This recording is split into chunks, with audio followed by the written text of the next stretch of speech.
From PRX, this is Living on Earth. I'm Steve Curwood, celebrating Juneteenth and the freedom to breathe clean air. What better time than Juneteenth to help and let our folks know that we are all free, and we can be free from the petrochemical industry, and we don't need to be told lies about how this is going to make our lives better when we have history that tells us that it is not. Also, the harrowing story of Robert Smalls and his escape from slavery, and how Juneteenth reminds us how freedom for black people was shortchanged. Imagine that. Slavery ends and you got over 2 years before we get to Texas. There are many black folks that didn't understand what Juneteenth was about, much less what Robert Smalls is about. That and more this week for Juneteenth on Living on Earth. Stick around. From PRX and the Jennifer and Ted Stanley studios at the University of Massachusetts, Boston, this is the Living on Earth Juneteenth Holiday Special. I'm Steve Curwood. Oh, freedom. Oh, freedom. Freedom. Oh, freedom. Oh, freedom over me. Over me. And before I be a slave, I'll be buried in my own grave and go home to my Lord and be free. On June 19th of 1865, enslaved African Americans in Galveston, Texas, finally got the news that more than 2 years earlier, President Abraham Lincoln had already emancipated 3.5 million enslaved people in the Confederate States in rebellion against the Union. By the way, it would take until nearly the end of 1865 for slavery to be outlawed by the 13th Amendment of the Constitution in the remaining slaveholding states like Kentucky, Delaware, and New Jersey that had not left the Union. But on June 19th of 1866, a year after Union troops rode into Texas with the news of freedom, the now free folks in the Galveston area started the Juneteenth tradition of an annual celebration, and now it's a national holiday. And though we have come a long way since then, true freedom and equality for all have yet to arrive. Generations of black Americans have faced racism, redlining, and environmental injustices, such as breathing 40% dirtier air and being twice as likely as white Americans to be hospitalized or die from climate-related health problems. So the quest for justice now must include addressing the climate emergency, writes Heather McTeer Toney in her 2023 book, Before the Streetlights Come On, Black America's Urgent Call for Climate Solutions. Black kids were often told to, quote, get home before the streetlights come on, words of caution to avoid situations that could endanger young black lives. Now Heather McTeer Toney is saying Black America, along with everyone else, needs to take climate action before the darkness of climate catastrophe descends. The former mayor of Greenville, Mississippi, Ms. Toney served as the Southeast Regional Administrator for the Environmental Protection Agency under President Barack Obama, and she is now the Executive Director of Beyond Petrochemicals. Welcome back to Living on Earth, Heather. Thanks so much. It's great to be back. Thanks for inviting me back. So one of the examples that really opened my eyes to the challenges of both government and officials when they try to make changes is the North Birmingham story that you tell in your book. You were Region 4 Administrator for the EPA. You visited North Birmingham at one point, and then you went back. Tell us that story, please. So North Birmingham reminded me a lot of my own hometown of Greenville, Mississippi. I was born and raised in the Mississippi Delta in a community full of love, but also full of its own challenges and struggles. So when I was appointed to be regional administrator for EPA in the Southeast, Alabama was part of the community that I served. And North Birmingham, Alabama, had been fraught with environmental injustices of a local Coke plant. Now, that's not Coca-Cola, like the product we drink, but Coke, which is a byproduct of coal and burning of coal. And this particular community had been inundated with years of air pollution, so much so that you could feel it in the air and on the streets. People talked about how it left almost like a itchy, filmy residue on the skin. And they had been for a long time asking for help to not only clean the land, but also to recognize the impacts of this pollution on their health.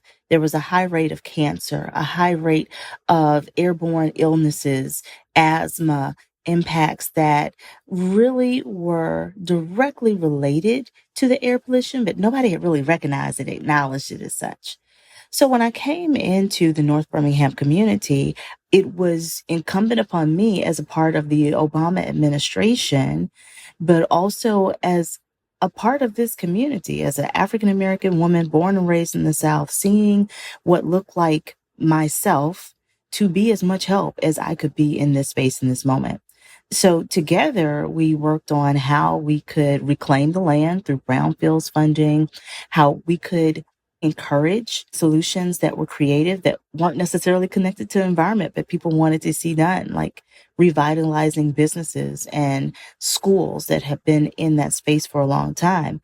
What I did not know was that the state of Alabama, and I think historic and systemic racism that is prevalent throughout our country, was going to be just as strongly involved in that space, even with or without me. And there was a very active investigation that was taking place in North Birmingham around bribery. In fact, there were elected officials that were indicted during that time period, all to keep this community from receiving the justice that they really deserve. So it was eye-opening to me, but it really spoke to the struggles that communities, particularly communities of color across this country, face when dealing with environmental justice. Yeah, you write in your book that you first rolled through there in the parade of black SUVs, befitting a high federal official, but somebody approached you there and said something. Yeah, there was a Mr. Smith who lived in that neighborhood. And I remember we had a community meeting, and he came up to me at this community meeting, and I will never forget, he was holding a picture of his deceased loved ones, his family members. And he said to me, "So what are you going to do? What you going to do that's different than all these other folks? You come up in here with your SUVs in it, but what are you going to do?" We sort of toured that day, and he came back to me separate. He said, "I want you to do something for me. I want you to come back here, and I don't want you to come back here with all your people. I want you to come back by yourself, because they cleaned up for you today. They cleaned up all of the pollution, and they cleaned up the streets for you. They washed it all down." He said, "But Madam Administrator, you come through here when ain't nobody looking, and then you tell me what you saw." And I did. One trip, I was driving in my car, coming from my home, going back to Atlanta, and I drove through the back way to get in to the neighborhood, and he was absolutely correct. The streets were covered with a film.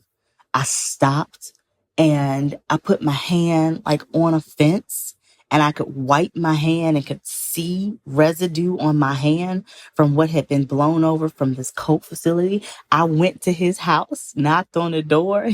He wasn't at home, but people know what's happening in their spaces, and we should listen to them more. And that was my experience of understanding the historic legacy of housing discrimination and social injustices that had impacted places like North Birmingham, how real they were today, and how much they connected to environmental justice. And that's what I wanted to write about. I think that was the importance of telling that story in my book, because it connected the dots between legacy pollution, legacy discrimination, and how and why we are experiencing disproportionately environmental injustice in Black and Brown communities today across this country.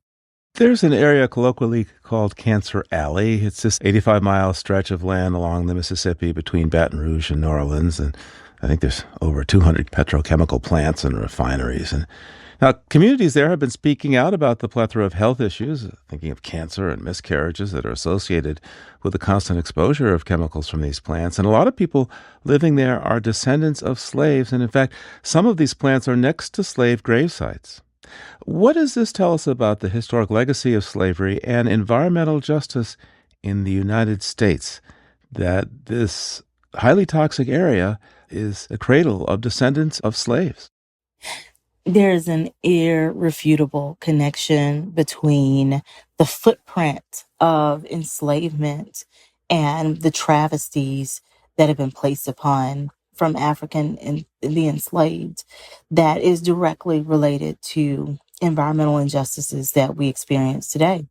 Joy and Joe Banner, both sisters that have been working on a project called the Descendants Project in Cancer Alley, I think have expressed this beautifully in their work of protecting the community and the space that they come from that was subject and still is subject to being the site of a grain elevator. And they have been successful in making sure that the site itself is listed on the 11 most endangered sites by the National Historic Preservation Trust.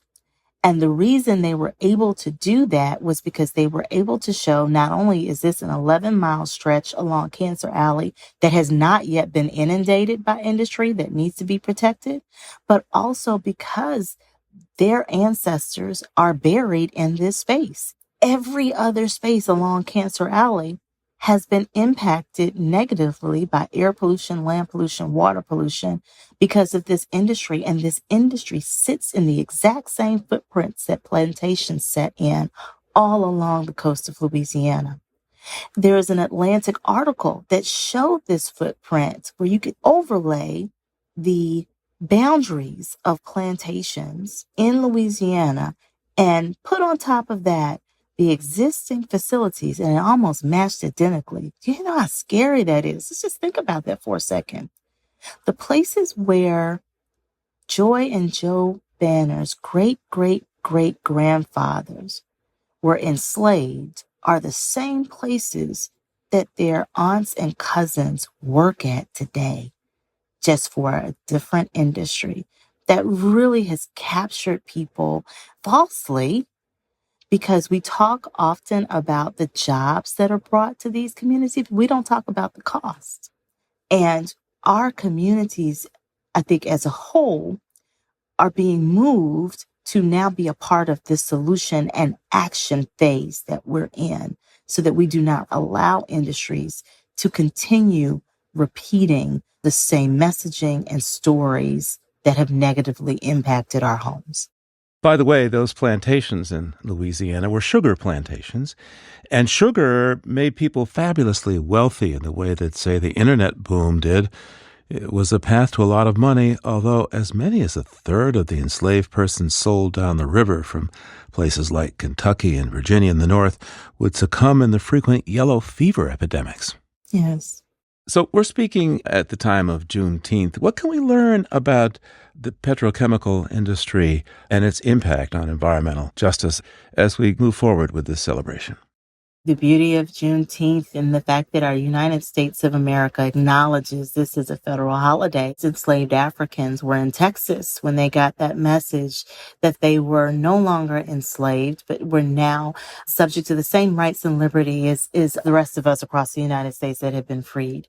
And today in Texas, this is where there is an extraordinary amount of petrochemical facilities that are already seated, but also a place where people are being falsely told that this will be an improvement to their lives versus the reality of the chemical impacts, the environmental injustices, the travesties that take place to the human body by putting more chemicals into this space.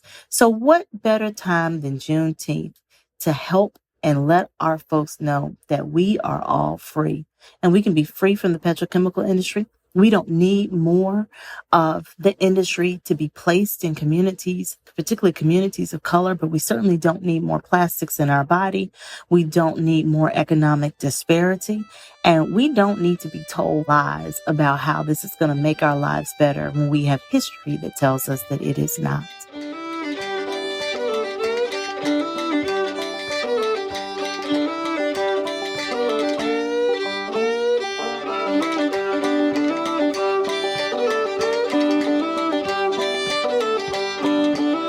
Coming up, our Juneteenth holiday show continues with Heather McTeer Toney and her call to use the ballot box to help save our climate. Keep listening to Living on Earth. Hi, I'm Steve Kerwood, host and executive producer of Living on Earth. LOE's fiscal year ends June 30th, and your donation today helps us continue our work in the coming year. Every week, Living on Earth brings you the environmental news you rely on via your local public radio station, on this podcast, and in our weekly newsletter. With your support, we will continue to provide the stories that matter most to you and to the planet. From climate change to pollution to the latest advances in renewable energy technology, we give you the paywall-free, in-depth stories you need to stay informed about the people and organizations working to protect our world every day. I hope you'll consider supporting LOE right now before our fiscal year ends. Visit LOE.org and click Donate to make a contribution. And thank you for your support. It's Living on Earth. I'm Steve Kerwood. I'm back now with Heather McTeer Toney, a former EPA regional administrator, now with Beyond Petrochemicals, and author of the book Before the Streetlights Come On, Black America's Urgent Call for Climate Solutions. What can we learn from the 2022 midterm elections about the power of the Black community when it does come to voting, especially with environmental issues? In Georgia that year, for example, research showed that a considerable number of people of color came out to vote, even people who hadn't voted before, and they had a very strong connection to concerns about the environment. In fact, some surveys show that Black and brown people are among the most concerned of registered voters about the environment. Absolutely. So what about voting as a solution to the problem of environmental injustice? Absolutely. That was a Yale Climate Connection study that showed Black and brown people were more likely than any other demographic to vote on environmental issues. It's also the demographic that's the most attacked because over the past 3 years, the number of pieces of legislation that have attempted to be passed through in states where they have limited who can vote, how they can vote, and where they can vote is targeted specifically to the demographic of people that would turn out to vote the most for environmental issues, which is why I tell everyone at the end of every single one of my chapters, make sure you vote. Do everything that you can to vote. It is one of the most powerful levers that we have to be able to speak to how environmental policy is shaped and putting the right people in office to shape that policy. Now, towards the end of your book, you have some fascinating numbers. You say that about 75% of African Americans say that religion is an important part of their lives, compared to less than half of whites, and maybe a bit more for Latinos, even 40% among younger Black people.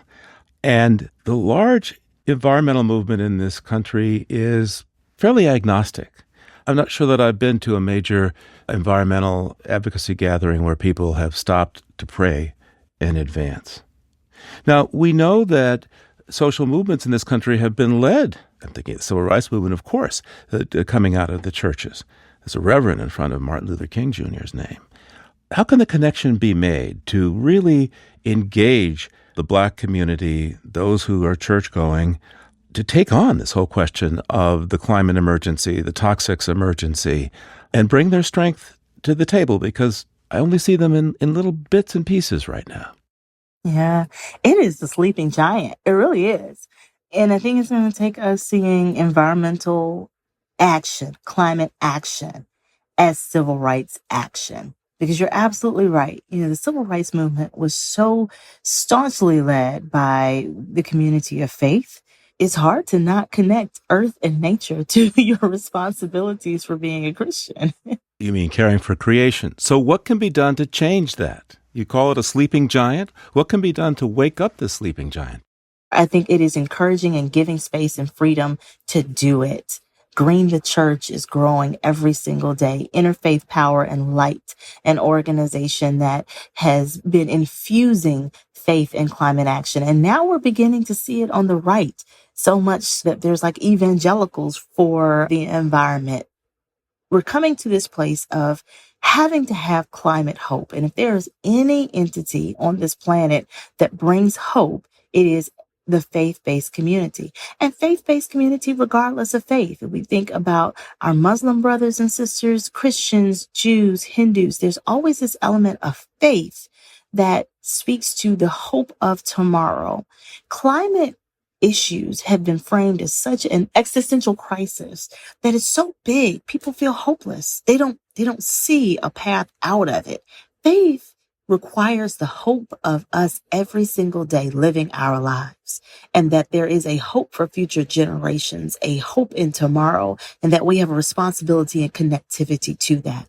So I think the more that we say that, the more that we bring to bear our responsibilities from spaces of hope and do that in a way that is open, it is fearless, and it is connected to science, the more people feel comfortable and we're able to talk about some of those solutions. Heather McTeer Toney is executive of Beyond Petrochemicals and author of the book Before the Streetlights Come On, Black America's Urgent Call for Climate Solutions. Thanks so much, Heather, for taking the time with us today. Thank you.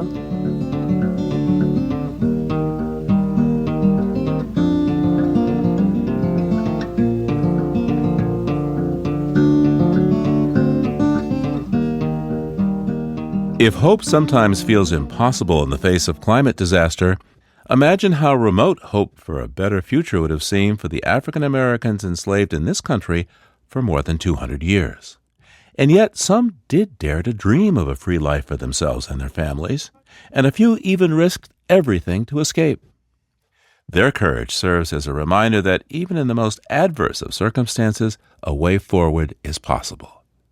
As we continue our celebration of Juneteenth and emancipation, we turn now to an astonishing story of courage when a brave black man named Robert Smalls and his friends commandeered a Confederate ship and steered themselves and their families to freedom one night in May of 1862.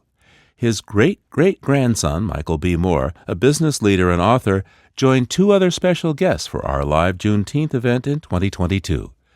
Admiral Cecil D. Haney, now retired, was the second black four-star admiral in U.S. Navy history and served as commander of the United States Strategic Command for 3 years, in addition to commanding the U.S. Pacific Fleet before that.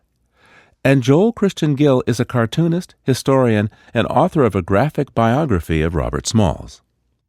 Robert was born into slavery in 1839 to a mother who served the white masters of a house in seaside Beaufort, South Carolina.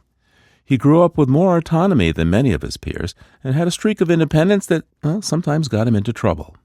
As a young teen, Robert Smalls was caught in the streets after the curfew at nightfall for black people and arrested. But he was able to talk his way out of a whipping and got off with just a stern warning, though his master later sent him off to be hired in Charleston, where he was allowed to keep a small amount of his wages.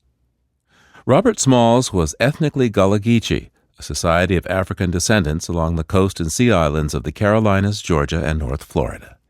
And his familiarity with the sea would become key to his freedom via a ship called the Planter. His great-great-grandson, Michael B. Moore, shares the amazing story of how Robert Smalls took his fate into his own hands. Yeah, he was working on the Planter, and, as fate would have it, the Planter, because of its value, was taken over by the Confederate Army once the Civil War began. And he was its pilot. He moved up the ranks and ended up being the pilot. And as I understand it back then, clearly he was not the captain of that ship, but he was the person who was sailing the ship, maneuvering the ship here and there. And so he knew how to sail the ship. He knew the ins and outs of the waterways of the Low Country. And personally, he was in his low 20s, 23, 24. He was married. He had 2 young children.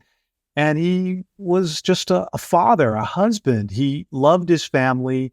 And he knew that just the reality of slavery was that his family, his wife, his children could be sold away from him in an instant. And so he thought, very deeply about how to do something about that. One of the things that he did, Robert, as mentioned, he was hired out. He got a salary that he sent back to his master in Beaufort, but he was able to keep $1 a week. And with that $1, he bought various sundries, tobacco, candies, fruit that he then sold on the docks.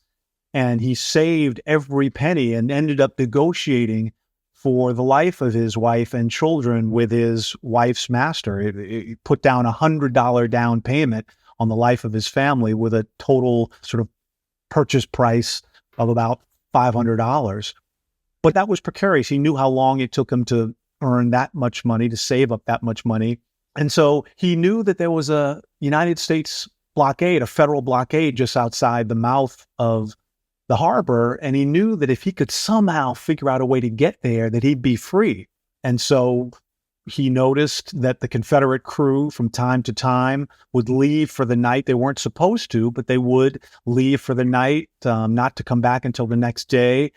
And he concocted a plan. He got together the other enslaved crew of the planter and came up with a plan that one night, it ended up being the night of May 12th, 1862, into the morning, the early morning hours of May 13th, the Confederate crew left. He got his family, the enslaved crew, and their families.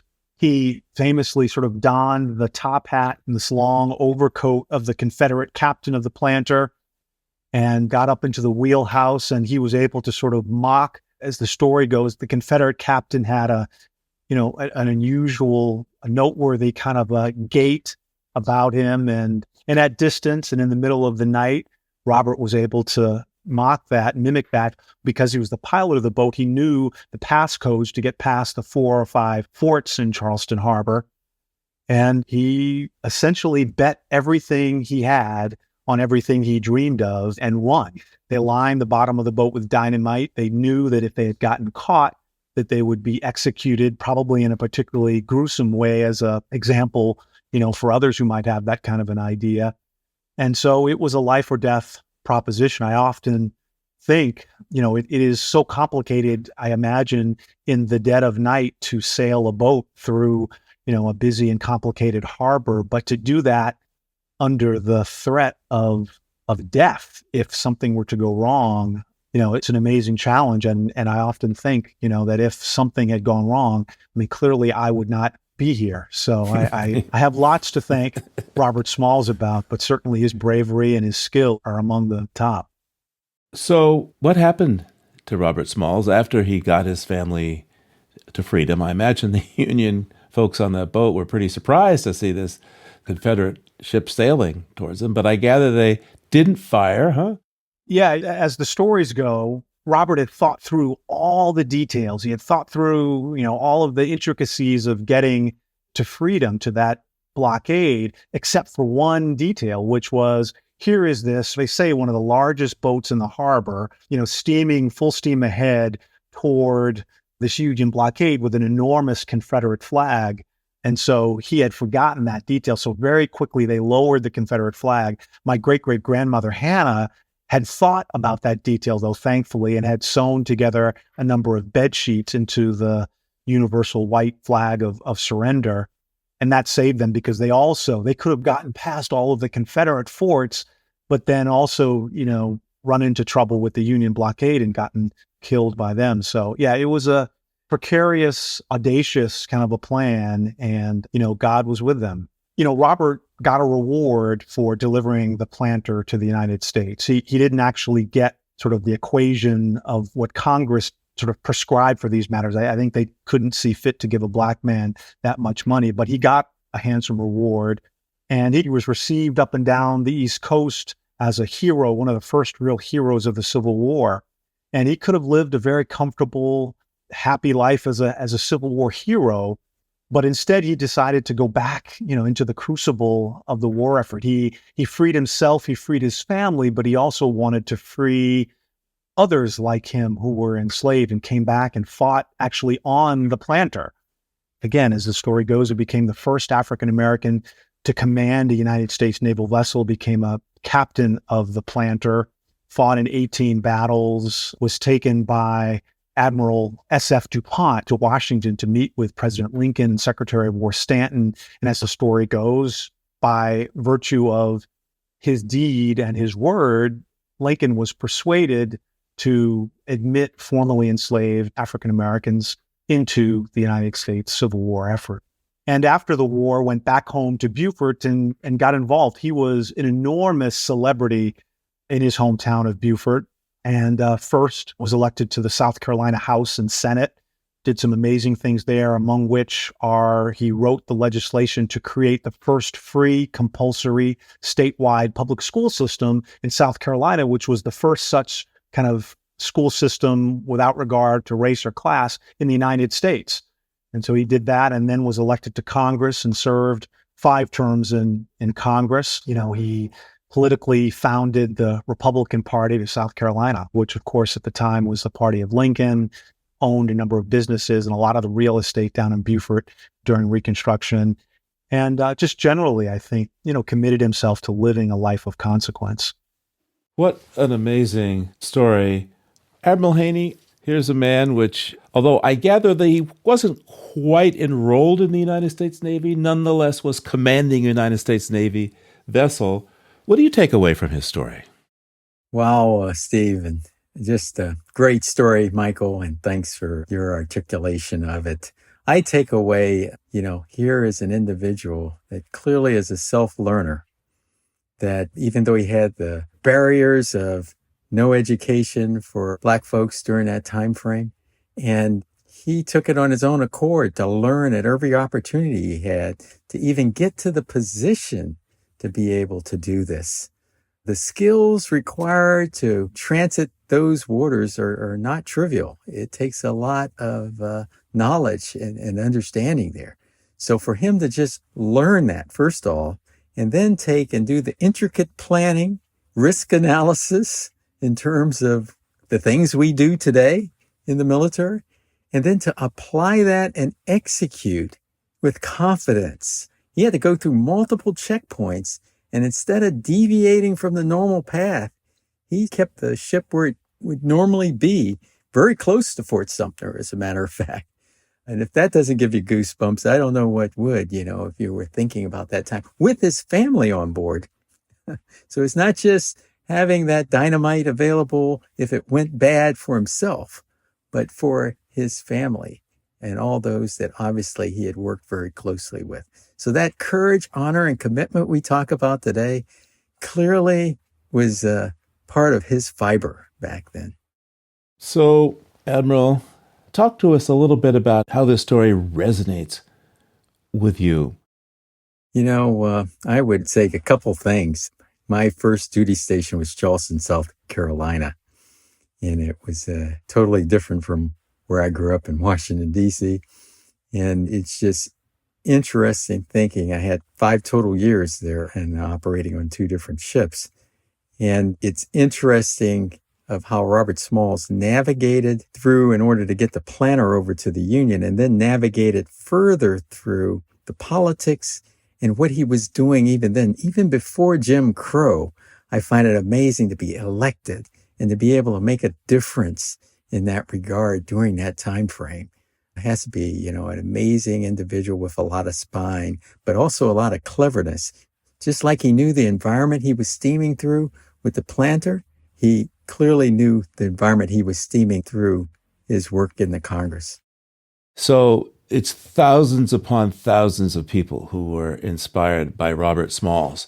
What kind of legacy do you think that Robert Smalls' story leaves for all people of African descent now in the United States Navy and actually the U.S. military?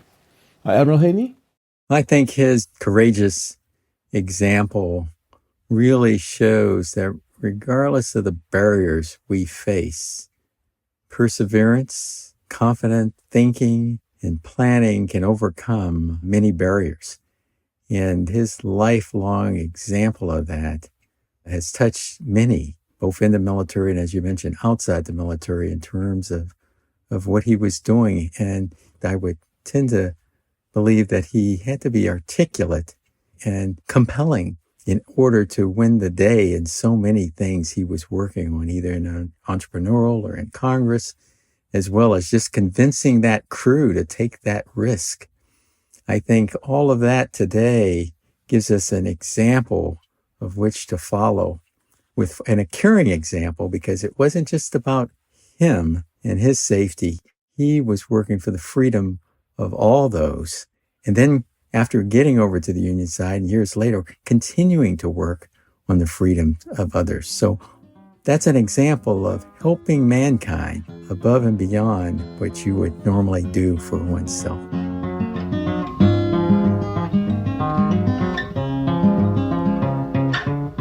That's retired four-star Admiral Cecil Haney, and coming up after the break, we'll meet Joel Christian Gill, a cartoonist and historian who authored a graphic biography of Robert Smalls. Stay tuned to Living on Earth.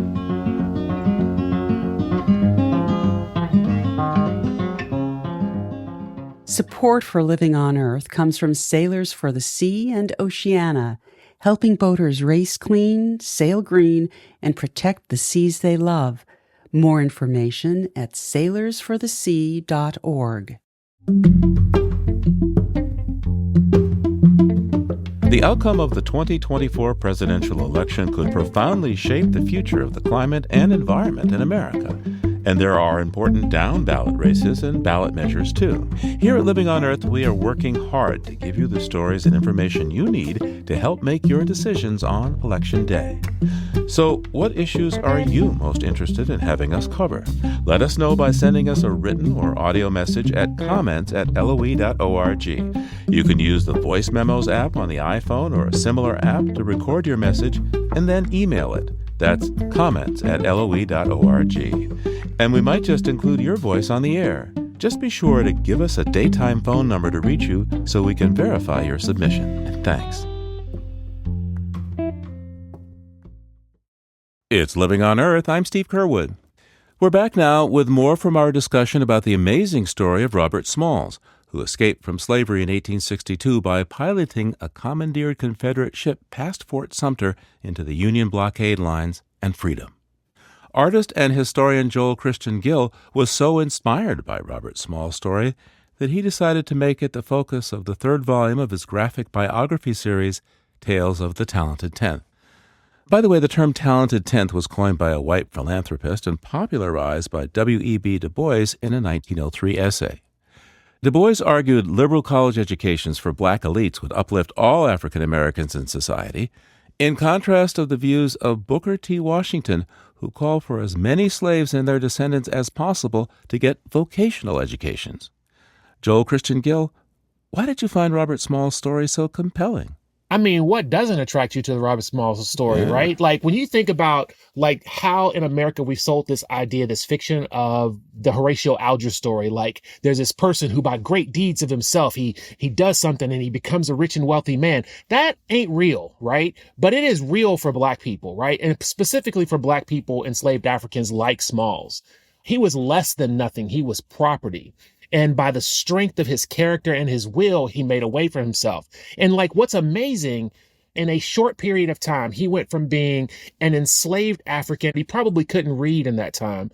And then about a 4 or 5 year span, he saves his family, 13 other people, which is like the greatest heist of this Confederacy, right? That's like the equivalent of millions and millions of dollars, right?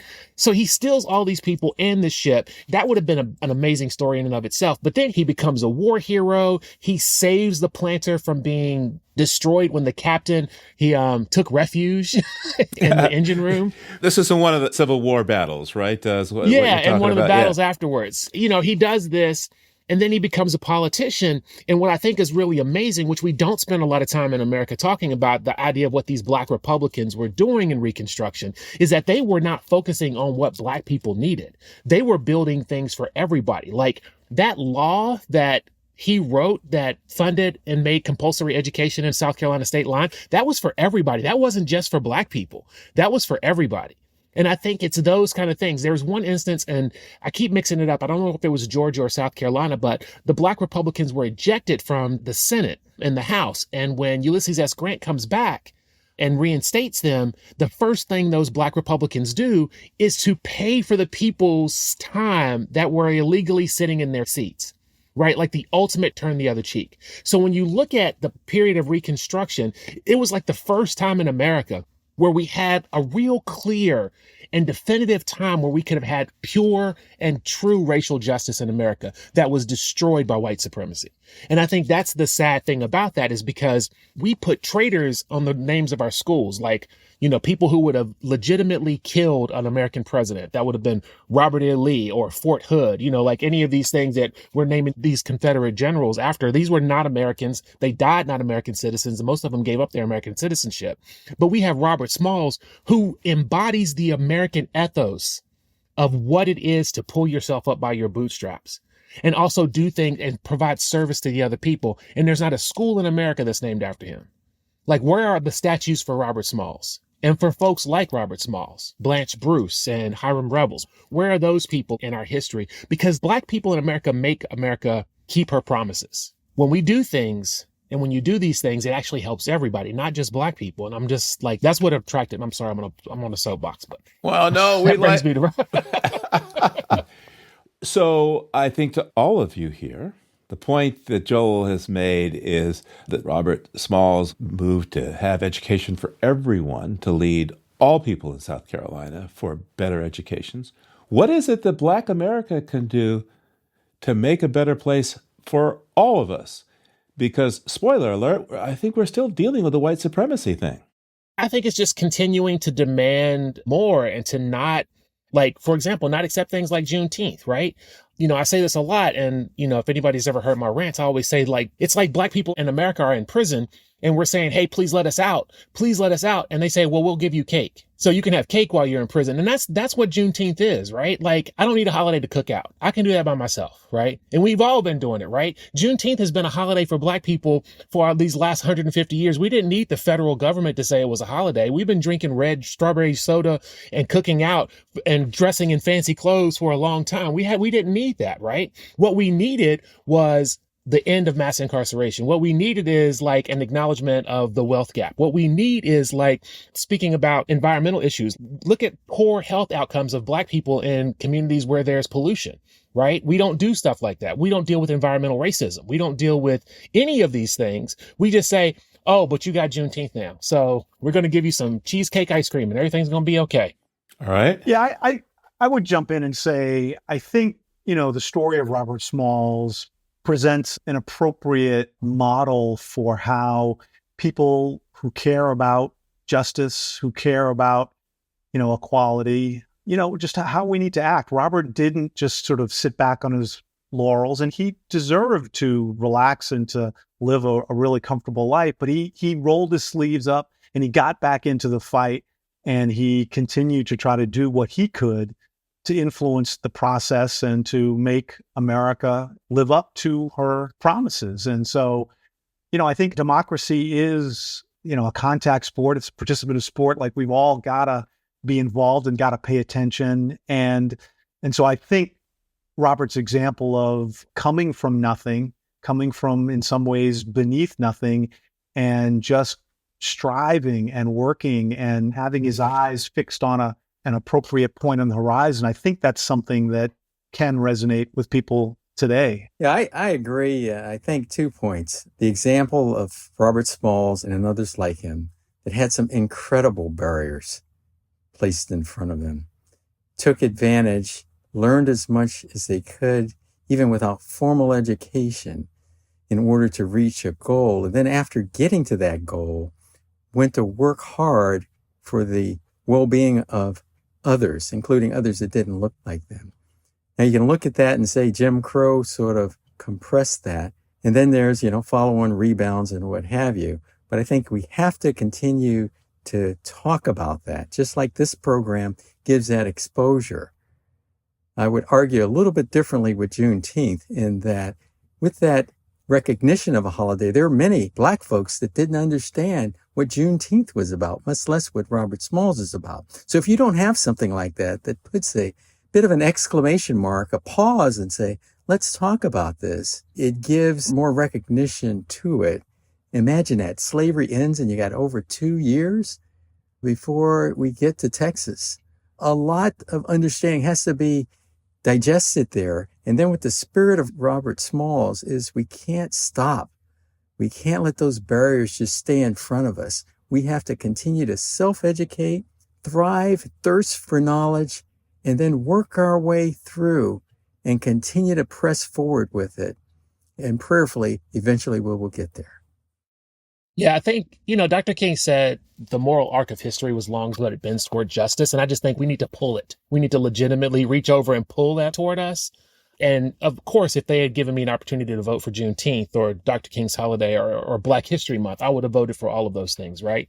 But what those things do is they allow people to forget, to not have to pay attention. We would like the reflection, but we also want voting rights for people in South Carolina and like those kind of things. Like, let's do some police reform. Let's do some things that, like we can see racism happening in health outcomes, right? So we can see that this is actually physically affecting Black people in America. And while I love the fact that these people are saying, let's reflect on these things, but also like, let's do something. Well, this has been an amazing discussion. Perhaps we could go out and talk green for a moment, not just black and white, but green. Our society has enslaved nature the way that people were enslaved in chattel slavery. And we have this resource extraction mindset that we burn fossil fuels and we do things that our society acts as if it's okay to do this, when in fact, if you look at the natural balance, it's not. Because by taking all that stuff that was put away millions of years ago and putting in the atmosphere now, we are wrecking the kind of environment that us humans operate in, right?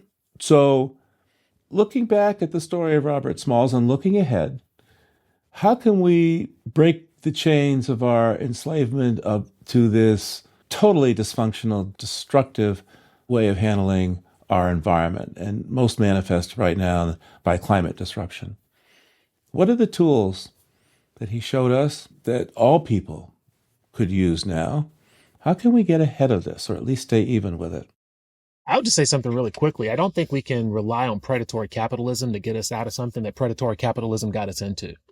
So that means like electric cars are not going to do it. It's mass transit that's going to decrease our dependency on carbon, right? Like, it's that kind of thing. We're going to have to look for policies that are not about just a new, different way to make money, but we're going to have to do some things that are not involved in the market in and of itself. Because when we don't have a Wall Street, when Wall Street is underwater, it's not going to matter what their market-driven solutions, right? So we're going to need to find solutions that are not necessarily based in predatory capitalism, which is what we're living in right now. Well, I'll take it from just the standpoint of just reiterating the fact that, I think the lesson that Robert Smalls showed us is that, amazing things can be done, created, established with vision and with the audacity of hard work and just diligence. One of Robert's perhaps most famous quotes was, "My race needs no special defense, for the past history of them in this country proves them to be the equal of anyone anywhere. All they need is an equal chance at the battle of life." And I think even if you take a step back and broaden that from focusing on people of African descent to sort of people in general, I think to the point about predatory capitalism, at the end of the day, the people have to create a meaningful counterbalance to so much of self-interest and greed that is not good and not serving humanity. Admiral?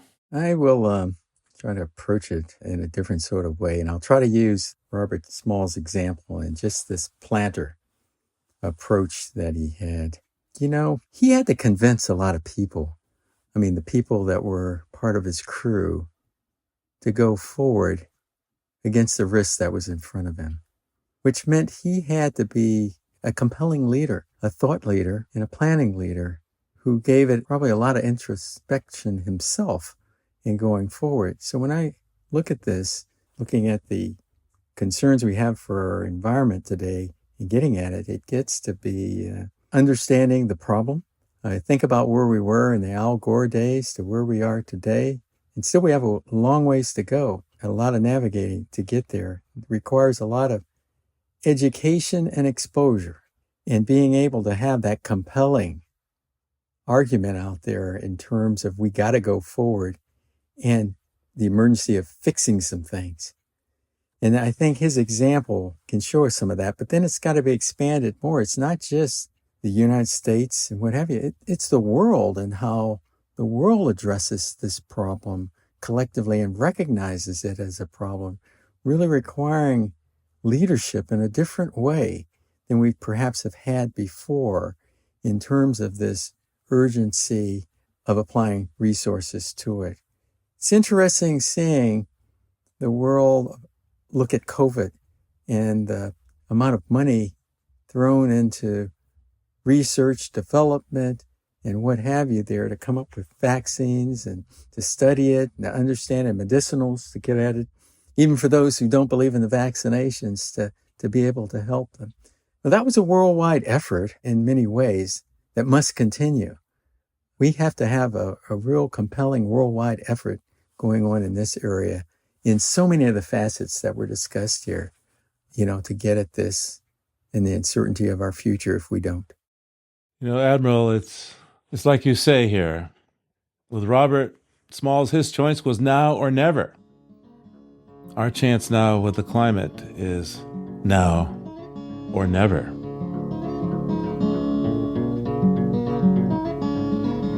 Retired four-star Admiral Cecil Haney, Robert Smalls' direct descendant Michael B. Moore, and author Joel Christian Gill, discussing the self-emancipation and legacy of Robert Smalls and what we can draw from this story for the challenges of our own time. For the full video of their Juneteenth live event with Living on Earth, please visit loe.org/events.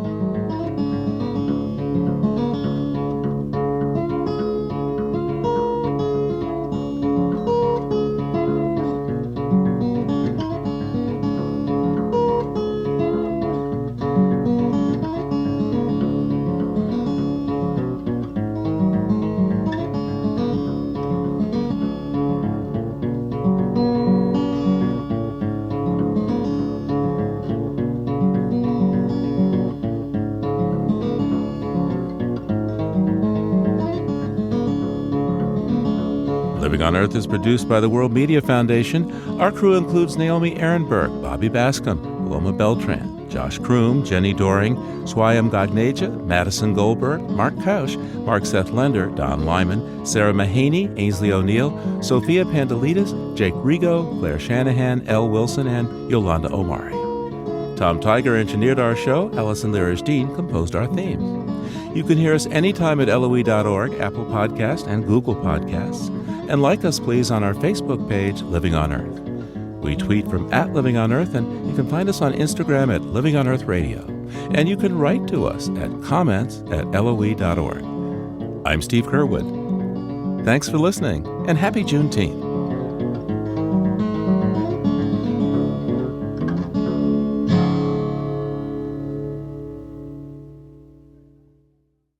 Funding for Living on Earth comes from you, our listeners, and from the University of Massachusetts, Boston, in association with its School for the Environment, developing the next generation of environmental leaders, and from the Grantham Foundation for the Protection of the Environment, supporting strategic communications and collaboration in solving the world's most pressing environmental problems.